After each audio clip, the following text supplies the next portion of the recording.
Network. We are the worldwide community empowerment group where we speak life into the community and we speak life into you. Log on to WCEGTalkRadio.com.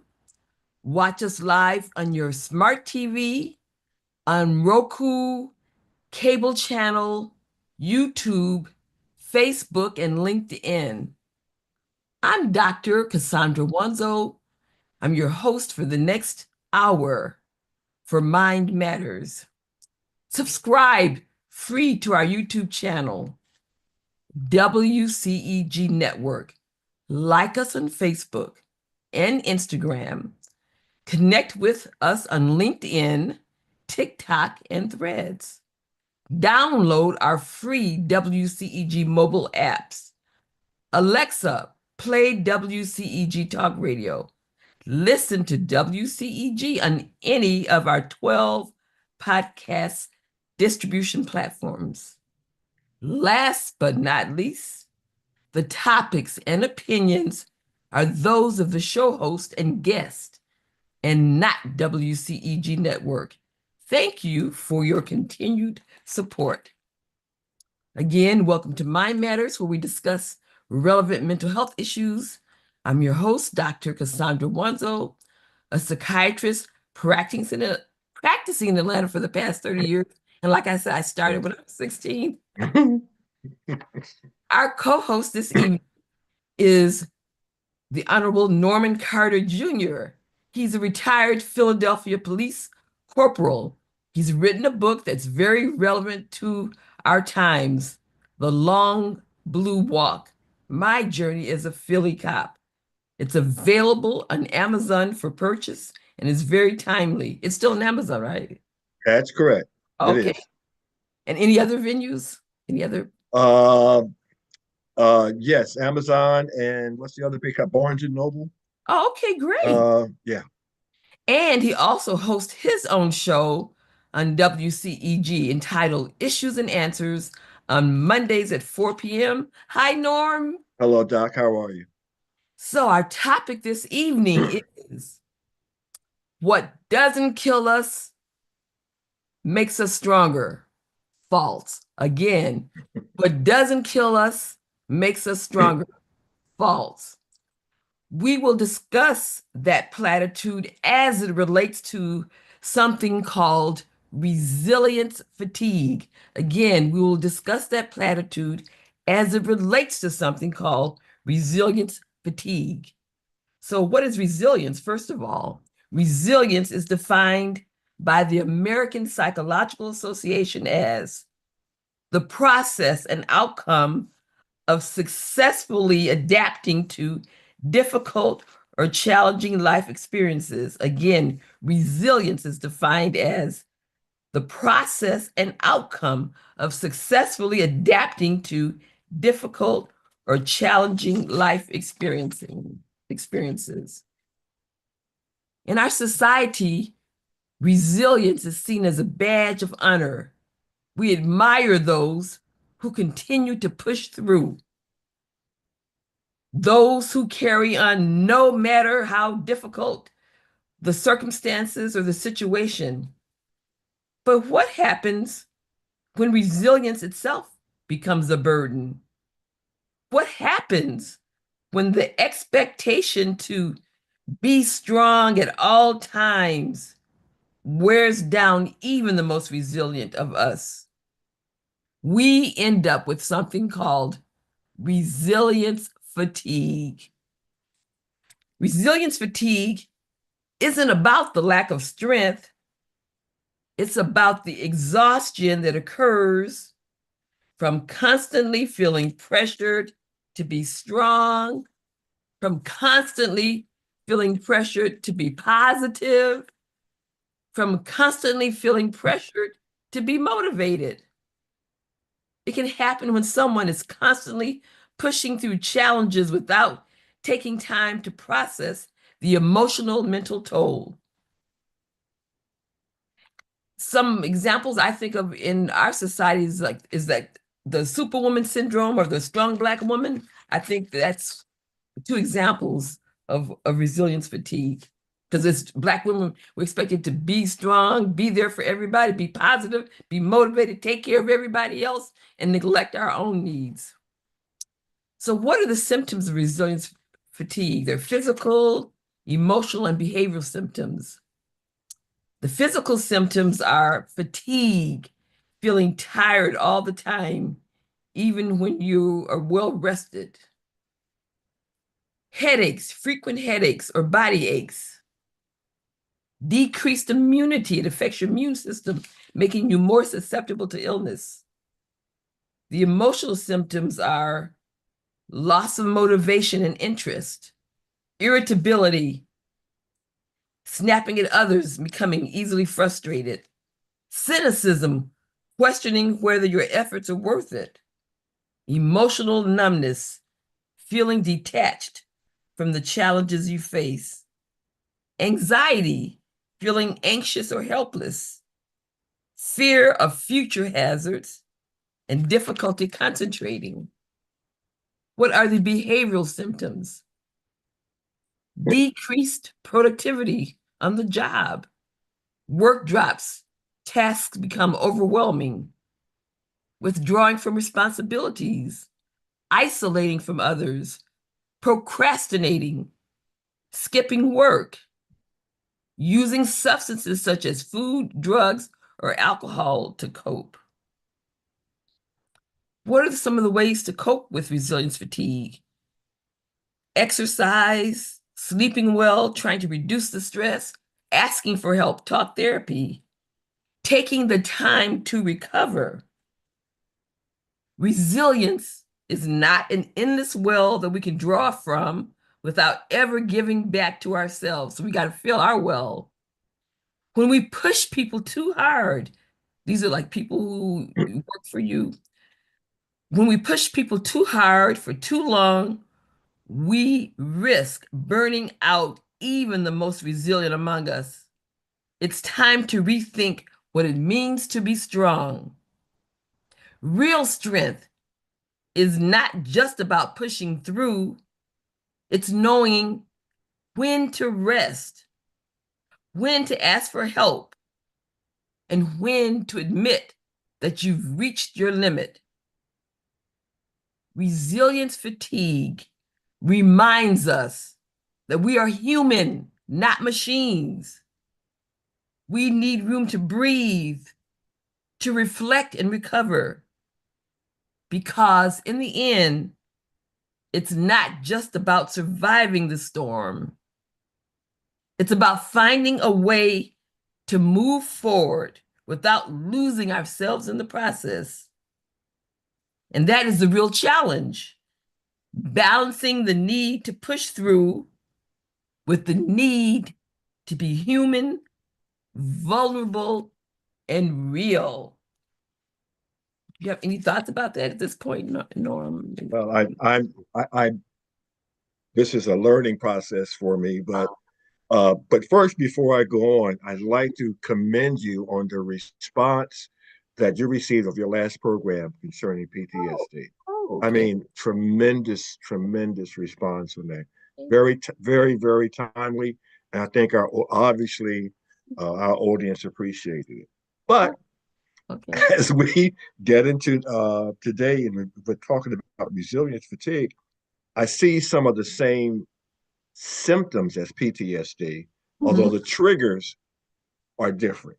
Right. And I'm wondering if, um, because as you were speaking, I'm thinking about things such as uh, men don't cry. You talked about strong Black women, or strong women are supposed to do this, Mhm. and that also goes over to strong men are supposed to be such. And when you start receiving, um, not necessarily trauma, but I guess it's what's it like saying about death with 1,000 cuts? is, is that something similar where there's just these Right, little exactly. bit of here, a little bit there, a little bit there, and Mhm. then you feel like you just don't have control, Exactly. and you're Exactly. not able to um, actually you're not able to be resilient because of these little tiny traumas over and over and over. And one thing, right, that you had mentioned earlier, like I think we put racism in there because it's a constant, daily, the microaggressions may not be just an overt, but just the things that are said, the attitude that that Chester Pierce calls microaggressions that we Yes, every day, the microaggressions. yes, I think we need and, to add that into it. and that can have long term effects as Mhm. resilience fatigue also can actually be debilitating if Mhm. when you really get into it. So absolutely, Because you can see it can absolutely. your immune functioning and make you more susceptible to illness. And I have uh, Mhm. I can personally visualize this because number one in the army, actually worked in the hospital as a Mhm. medic, but also in my career as a police officer, and I see Oh, yes. that where that really figures in because Mhm. day after day after day, Mhm. um, you're cope with situations many times they're just out of your control. Mhm. And at some point, and I'm wondering, I'll ask this question to you: can is resilience fatigue a precursor to burnout? Yes, that's yes, definitely. Burnout is one of the characteristics of resilience fatigue. Okay, Burnout, yes, it's definitely part okay, of resilience fatigue. Burnout, exactly, exactly. okay. So, in when you were in the police force, how did you or other people cope with that? Because I can imagine that being really the daily stress. Well, I think that you actually see in the police department and police and law enforcement uh, practically what you see in the general population.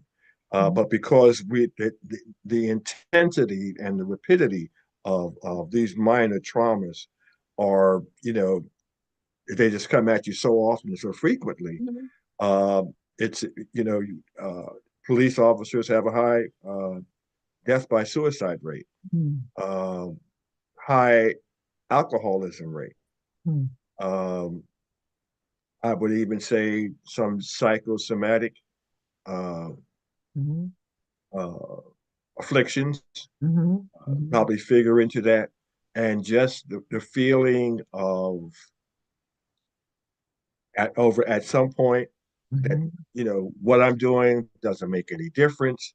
Let Mhm. me just come here and go through the motions. Exactly. And that can happen with our police officers. It can happen to people in the medical field uh, Exactly. Yes. where you're just overwhelmed. Exactly.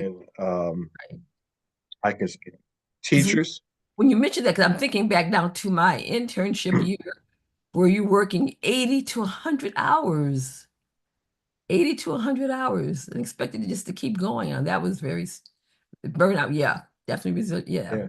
I Yeah. never understood why they put medical professionals through that.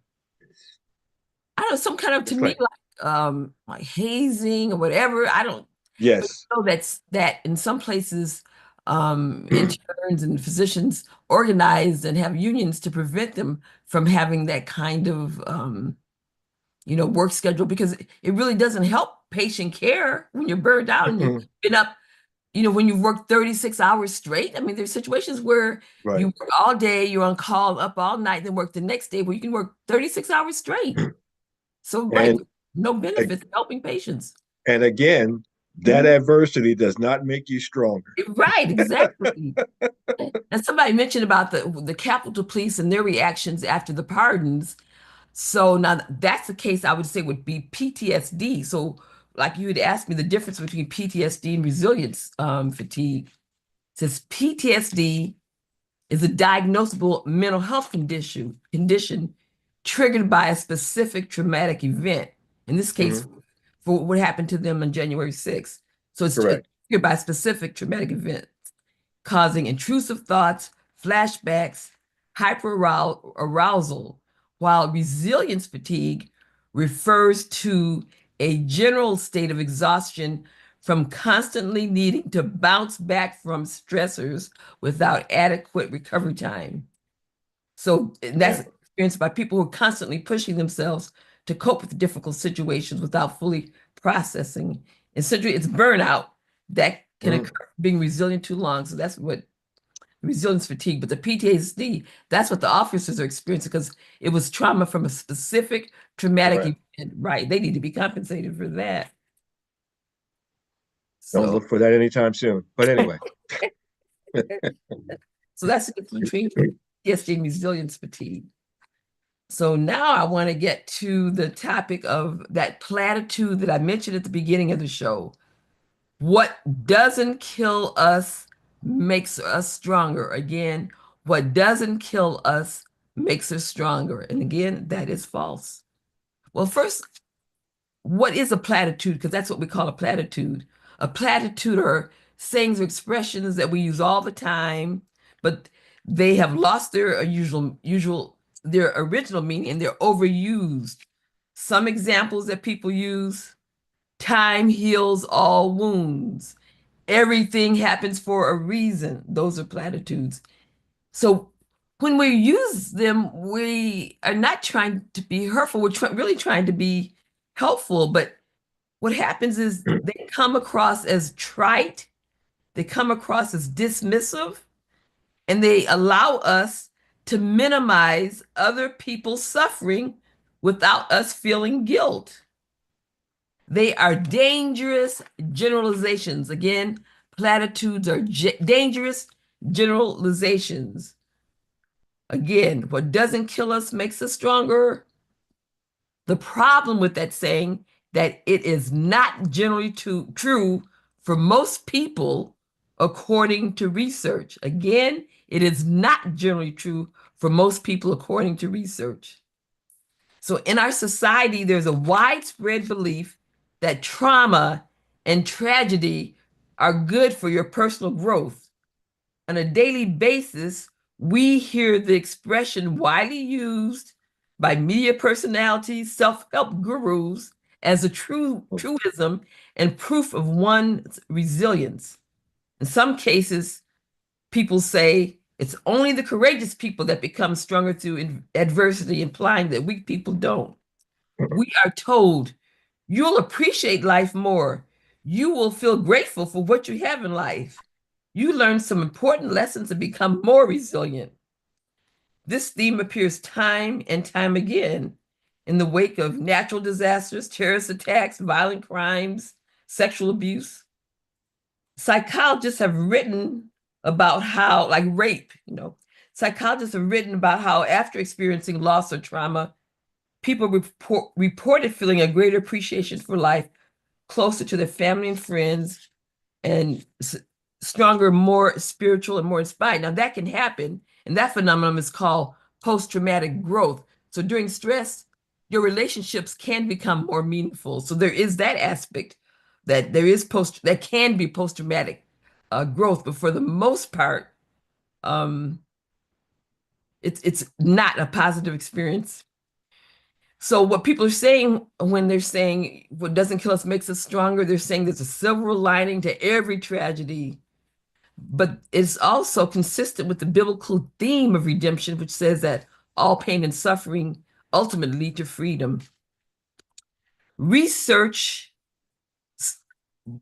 some research says that tragedy will help us make sense of our own lives. So psychologists have demonstrated that we like to narrate our lives in terms of the challenges we've overcome rather than the successes and good times. We like to believe that good things can emerge from a bad turn of events because it's often a key element of the stories about our own lives. The idea that what doesn't kill you makes you stronger is based on the theory that going through difficult experiences, people build up their strength for the next more painful event. This could be comforting during trauma, that the pain of suffering will be rewarded with a stronger sense of inner courage. As we discussed earlier, tragedy and trauma can be viewed as a badge of honor, an accomplishment, to survive a terrible time, feeling more brave, more powerful, more ready to take the next battle. However, what doesn't kill you makes you stronger. The research shows that is not the case. It's not accurate. According to research, past stressful experiences do not create resilience to future trauma. Let me repeat that. Past stressful experiences do not create resilience to future trauma. Recent research suggests that the opposite is true.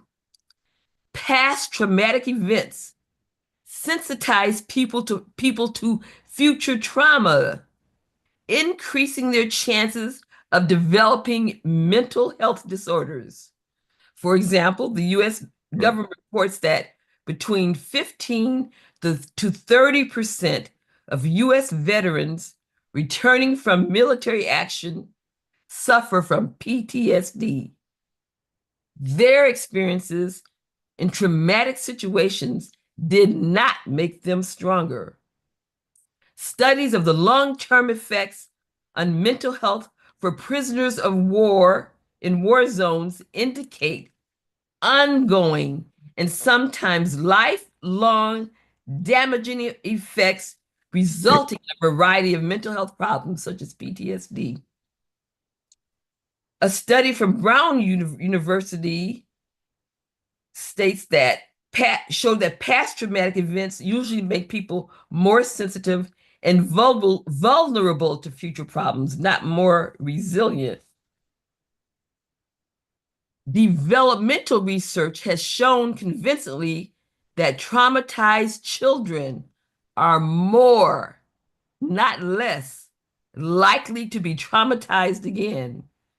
Kids who grow up in a tough neighborhood become weaker, not stronger. They are more, not less likely to struggle in the world. Research has also found, far from being empowering, traumatic incidents, and I include racism in that, have long-term negative consequences. Adverse childhood experiences, the term we call it ACE, ACE, adverse childhood experiences, which health professionals define as poverty, abuse, neglect, racism that I add to that, can result in toxic stress, which wreaks havoc on the body. Harvard researchers found that people who had been mistreated as children had, on average, a 6% loss of the volume in the hippocampi. That's a part of the brain that's involved with learning and memory. Again, children who had been mistreated had a 6% loss in hippocampus, a part of their brain volume. Toxic stress also damages the prefrontal cortex, which is linked to social behavior and decision-making, the cardiovascular and immune system. So stress affects us emotionally, physically. The result is that childhood traumas increase the risk for cancer, heart disease, depression, schizophrenia, bipolar disorder, sexually transmitted diseases, poor school performance, substance abuse, fetal death, and teen pregnancy. A study in 2012 of Children's Health showed that more than 22% of US children have dealt with 2 or more adverse experiences. In 2014, they found that more than 61% of California adults had at least 1 adverse childhood experiences. And those with 4 childhood adverse experiences were 5 times as likely to suffer from depression, 3 times as likely to binge drink or engage in risky sexual behavior, and almost 2 times as likely to get cancer. A study in 2009 from the American Journal of Preventive Medicine reported that people who had 6 or more adverse childhood experiences died on the average 20 years sooner than those who had none. Like saying time heals all wound, that's another platitude that's not true, that's generalized, that's harmful. Moving on from trauma is not easy to do. The trauma of certain tragedies, such as the death of a child or a spouse, never fully goes away. So time doesn't heal all wounds. And then there are those who are open about the fact that they're struggling after a loss, months or years later. So if what doesn't kill you makes you stronger, then these people will not be struggling months and years later. And our culture likes to profile the heroes who have recovered from tragedies, trauma, and adversity with the implicit message that anyone can do the same. The problem with that belief, it neglects what is truly necessary: mental health services and communities of people who are supportive of people who have experienced trauma. So here's what we know in summary from all the science and research. People can indeed grow from adversity. They can become stronger. They can improve the qualities of the relationships and increase their self-esteem. But it doesn't happen nearly often as most people believe. Wow. Yeah, I have a Facebook friend Mhm. that I've gotten to know over the past several years who, at present, had a spouse who died.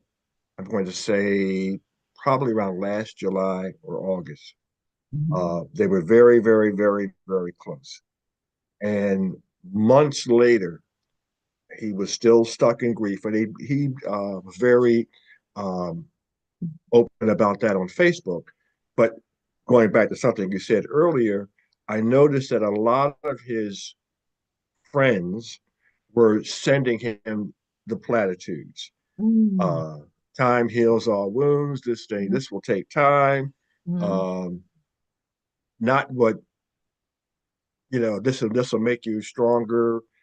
All of those type of things. Mhm. And I think I was the only one who responded and said, I can appreciate the grief that you're going through, Mhm. but if you're at this point, months later, where this is still fresh to you, then Mhm. at some point you really need to go out and seek uh, Yes, yes, grief counseling or some yes, sort of professional yes. counseling because it can be debilitating. It Mhm. can it can kill you, Mhm. and a lot of people don't realize that.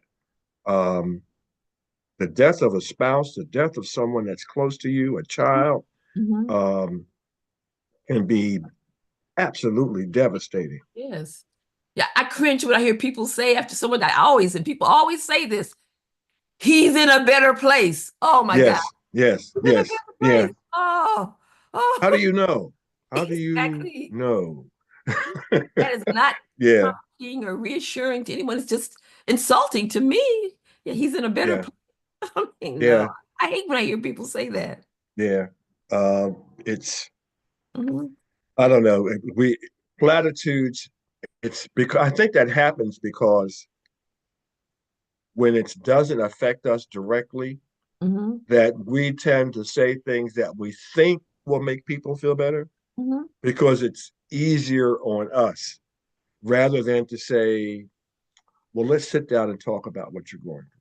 Exactly, You exactly. know, what's let's let's have a conversation. Mhm. We tend not to do that because the fear is that we'll take on that same feeling. We become Exactly. overly empathetic. Yeah, Exactly. yeah, Exactly. yeah. Exactly. We move from sympathy to empathy, Mhm. which some people can't handle. Exactly. Yeah, And one of the ones that we always people use in the religious community, I was hesitant whether I should bring this up because this is so common. yeah, God never gives you more than you can handle. right. So that's one. That's that's that is such a oh, I don't know. That's I think of examples of people who were lynched for doing nothing Mhm. more than going to vote, people who were put in gas chambers uh, Mhm. simply because of their race or Mhm. their religion. Mhm. Uh, did God put that on them and say, "Oh, you can handle this"? Exactly, Um, exactly. um, you know, and one thing I talk about in a few homilies that I've been given is Mhm. that we have this false sense that if you're full of faith, that everything is going to work out. We say this, everything's going to work out fine. Mhm. It doesn't always work out fine. Mhm. Mhm. And when it doesn't, because I've gone through this with a friend of mine, um, they feel guilt. I had a friend of mine, close friend, Mhm. who was a terminal cancer patient and kept reading these. What was this? Soup for the Soul, whatever that used to be. Used Oh, to be a lot of that. I know what you're talking about. Yeah. Yeah, they used to read a lot of that, and there were a lot of platitudes in that. And she became really looking for something to make her feel better about herself. So she tried all these things, and they didn't work. Mhm. And that's depressing. Mhm. When we throw out these platitudes and say, "Oh, if you just change your outlook on life, you'll be Mhm. better." You know, in Mhm. spite of your tragedy, just smile and be happy. And no, that goes back to, and I know you deal with this in your Mhm. profession, Mhm. the belief that men don't cry. Mhm. So, Mhm. how many men internalize their trauma Mhm. so much their grief or whatever trauma to the point that it becomes disabling, and Mhm. it's all because they Mhm. held on to this belief that men are supposed to act a certain way, that women are supposed to act a certain way, that if you're an adult you're supposed to handle things in Mhm. a certain way. Mhm. It doesn't work out like that. We're all different. You're right, because just this past Saturday, I had a patient in the office. He was a new patient, who was transferred to me from another psychiatrist who retired. And one of the things he was saying that he wanted to work on is he said, I'm trying to keep myself from crying because I have a habit of crying when things are negative, and I not cry when things are going really well. I said, why would you want to try to suppress your emotions? Those are positive things. It shows you're human. So it's okay Yeah, to cry, but he was wanting to work on how to not cry when things are bad or good. He wanted to work on not being able to cry. That's something that was one of his goals. I have a personal experience with this, even recently, but it Mhm. goes back to several years ago. Someone whom I had known for a tremendous part of my life passed away, and I was in a group of family members, Mhm. in-laws, Mhm. and I heard about it. I was at the airport, and uh, it really got to me. I got teary-eyed, you know, and unashamedly, I started to weep right there in front of this group. And the lady who was next to me Mhm. said, "People die all the time. What are you getting upset about?" Well, who's And the family person that said this that? is was an in-law, yes. But Wow. what I found that to be, I was so angry by that that I had to walk away. But what I found out later on is that this is the way the children were raised. And Mhm. this is the way that they acted, to the point that it became disabling for definitely one person in their family who just died recently, where we him and I had talks about this. And that it's that inability, that stoicism, that inability to um, express sincere emotions, Mhm. Mhm. uh, really has adverse effects that are not only disabling but are dangerous. Mhm. And we have to be free to uh, be able to express our emotions, to Exactly. to even understand that we all have weaknesses. That Mhm. doesn't make us less than human or Mhm. less a man or less a woman. Mhm. These are parts of what the fabric that goes to us. Mhm. And one of the examples I always use, I don't mean to get religious, but I talk about this often, and it's too often ignored, where people say, well, if you're a Christian, you just need to you just be able to handle this, and you should be able to handle that because you're a Christian. And the Mhm. example I always use was Jesus at Gethsemane. Mhm. He was scared. He Yes. was scared. He was so scared that he sweated blood, Mhm. and he prayed that God would change his fate and not let him go through what he was predestined to do. And basically, as the story goes, in short, God said, "No, this is your purpose. You've got Mhm. to go through it. I'm going to strengthen you and send you the courage to go through that." Mhm. But it's adversity. Mhm. We go adversity is we all go through it at some point, and do we have to strengthen ourselves sometimes? Yes. But sometimes that strength does not have to come, can't come from within. It has to come from without. It has to come through, and I think without either a compassionate friend, either a professional help as you give, or even if it's your God who Exactly. says, who you reach out to and said, I can't handle this. Exactly. Exactly. It's I being can't handle real, this. being human. Because I said sometimes we as Black women are expected to wear this cape. We're the superwoman, the strong Black woman. I mean, that's always this kind of caricature. The Yeah, strong Black woman, always expect to be yeah, strong and yeah. positive and motivated and all of that. And so that's something that we as women need to be aware of, that we're not superwomen, that we do need help sometimes, that we're human, that we do need Yeah. to have a shoulder to lean on. We need support. We need to take a break.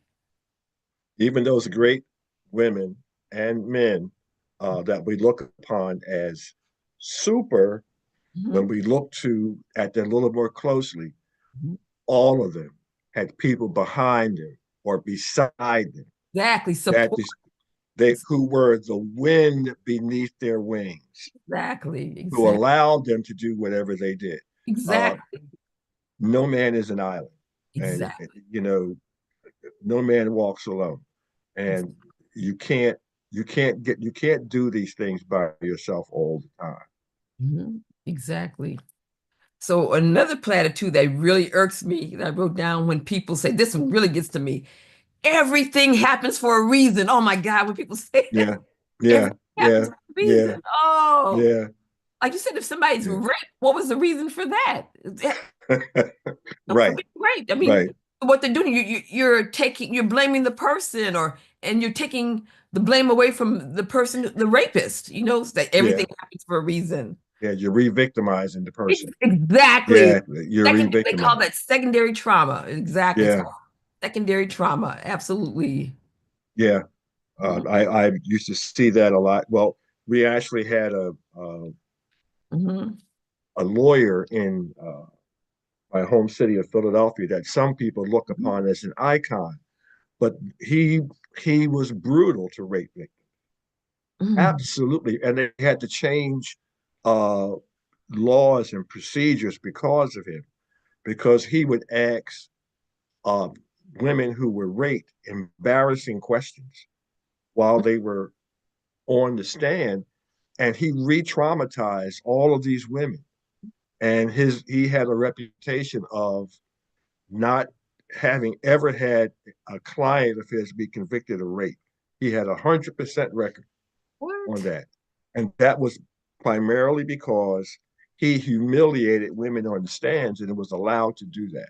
Wow. So this is all part of it. And I know um, in my book, I talk about this 13-year-old girl who, Mhm. uh, and I was a witness to this, who her father tried to rape her Mhm. twice in one evening. And at one point, he beat her and threw her down a flight of stairs. But the police officers who went to investigate him these sex crimes investigators. That's why I have little respect. I don't even watch that program because sex crimes covered because it gives me flashbacks. That they went and intimidated this little girl into not talking to her father against her father. So, what trauma is left with that 13-year-old girl that, if she's still alive today, that has affected her for the rest of her life Wow. because a person she should have trusted attempted to take advantage of her sexually. Oh. And the people that she basically trusted and thought, okay, these people are going to help me, re-victimized her all over again. Wow. And I found that to be outrageous, and that's why I wrote about it in my book. But uh, that type of thing, and there's some things when that happens, and you're talking about resilience. Mhm. How do you recover from you're traumatized Mhm. and then you re-traumatized, and these things just pile up. Mhm. As you talk about. Okay, so somebody who's a rape or attempted rape victim, that's the first trauma. Second trauma is the disbelief or the re-victimization by Exactly. friends, associates, and family. Oh, this was because you did this, or this was because you did that. And then it's the overall feeling of there's something wrong with me. Exactly. Like you said, what comes into play there is asking for help because there are different therapies that help with trauma. There are different therapies. One, um, that I don't quite understand the process, but it's called EMDR, and it has to do with rapid eye movement, and they something Mm, retrain the brain, but it's called EMDR. That's been very effective. I know several patients, because I don't do it myself, but I've had several patients that have gone through it. It's been very, very helpful for trauma. EMDR. I forgot what it stands for exactly, but EMDR, mm. or yeah, EMDR. That's been one of the most effective types of treatment for therapy. In fact, let me see exactly what it stands for. I was trying to get ahead of you. Okay. EMDR therapy program. Yes. Yeah. Bam, Mhm. So you got found. it. It's resilience, behavioral health. It's Oh, here it is. Okay, me. Eye movement desensitization and reprocessing therapy. woohoo. It works by having a patient recall a traumatic memory while simultaneously engaging in bilateral stimulation like eye movements back and forth, tapping on their hands, or listening to alternating sounds. It's believed to help the brain process and restore the memory, reducing its emotional intensity and negative impact on the present day. Essentially, it aims to unstick a traumatic memory by allowing the brain to process it more fully. And I've had several patients who have gone through that, and it's supposed to be the most effective treatment for trauma, EMDR. So that's something that people can, Wow. the people who specialize in that, like I said, Mhm. certain people who specialize in that EMDR. But someone is asking, so what do we tell loved ones who are hurting? Rather than platitudes, it's better to empathize with them and validate their feelings. You can say, I'm so sorry you're going through this. It must be difficult. If you need anything, I'm here for you. And like if someone's been raped, traumatized, you can say, I'm so sorry you're hurting. This is not your fault. I'm always here for you and I believe you. So empathize and validate their feelings, but not, oh, time heals all wounds or everything happens for a reason. Erase those from your vocabulary, please, everyone. Erase those from your vocabulary. I interviewed a family, the family of NTN Murphy. He's in the military, and he was killed in Syria. And we interviewed the husband and wife on that program, and we're talking about Gold Star families, and how do we help them, and things that they go through. And the wife, the mother, uh, she was very vocal. She did most of the conversation. Uh, the husband was a little bit reticent.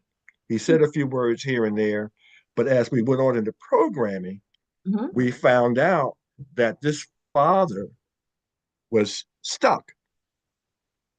And he, one of the things he said is that he could not find uh, a group, a support group for men who are going through trauma such as the loss of a child.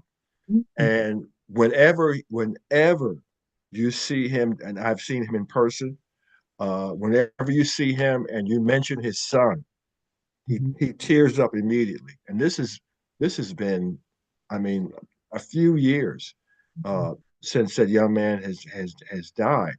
Mhm. But it's it's the inability or the non-availability or not taking part of the psychological help that's Mhm. out there um, for for men and going through grief. Um, I see we have mentioned when we talked about dealing with grief. We Mhm. have to remember that when Jesus raised Lazarus, when Jesus found out that Lazarus was dead, Okay. Jesus wept. Okay. Right. Jesus wept. This is a man Mhm. whom we look upon as being Mhm. greater than any man who walked the earth, the Son of God, and he wept. Mhm. So, men understand Mhm. there's nothing wrong with grief. Yeah, There's we. nothing wrong with weeping. Mhm. Now, and again, when it goes over a prolonged period of time, and I guess that's a relative term for a long period of time, but when it's months and months and months and months after the loss of someone that you truly care about, there's our professional avenues that you need to take. Uh, Counselors, psychiatrists. It doesn't mean it's a weakness. Um, you don't need platitudes. You need professional help. Exactly. And even if it's not professional help, you as a person, your family and friends, like I said, to be there with them, to connect with them, not using platitudes, but be real. I'm here for you. I care. I know what you're going through is difficult. I mean, whatever you can say to connect with them emotionally. It doesn't mean you have to fix their problems, but you're to be there with them, connect with them emotionally, empathize, and validate their feelings. I find it also personal experience that a lot of times being an intent listener Mhm. is cathartic Yes, for that person. yes, Being an absolutely. intent listener, Yes, and absolutely. uh, that helps so much because a lot of times it's just a matter of releasing, Exactly. of getting out things that have been repressed. I found this out with my former brother-in-law.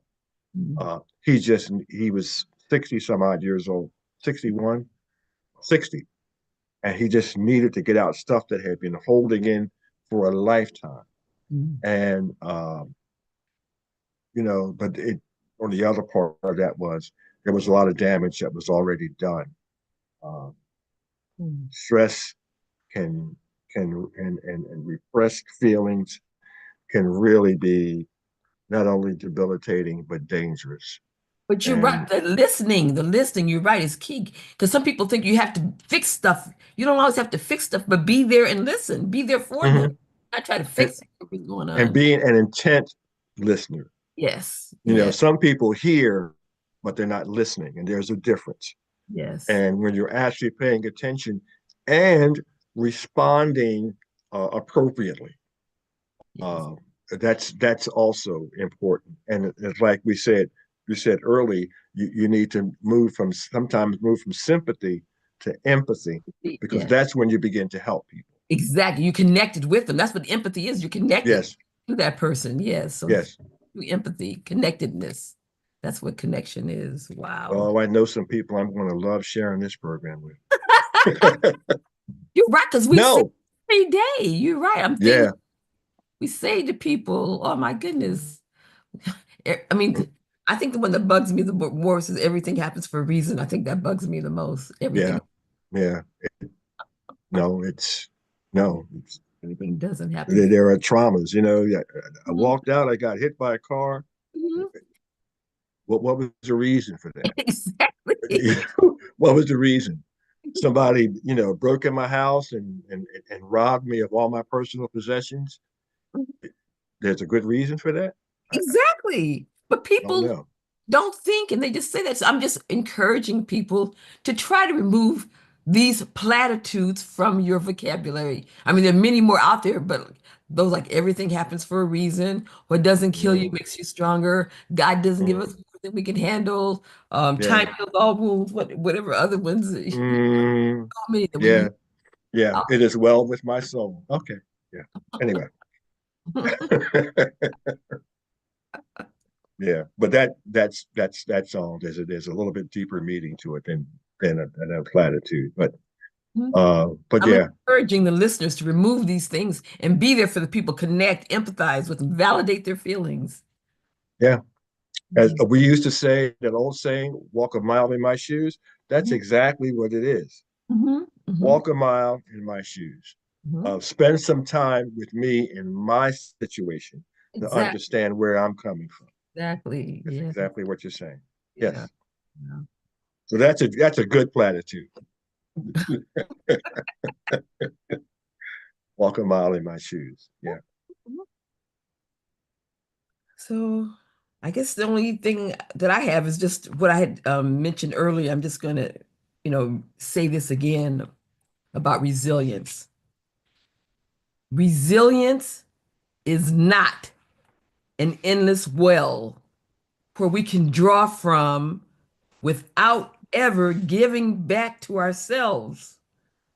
When we push people too hard for too long, we risk burning out even the most resilient among us. It's time to rethink what it means to be strong. Real strength is not just about pushing through, it's about knowing when to rest, when to ask for help, and when to admit that you've reached your limit.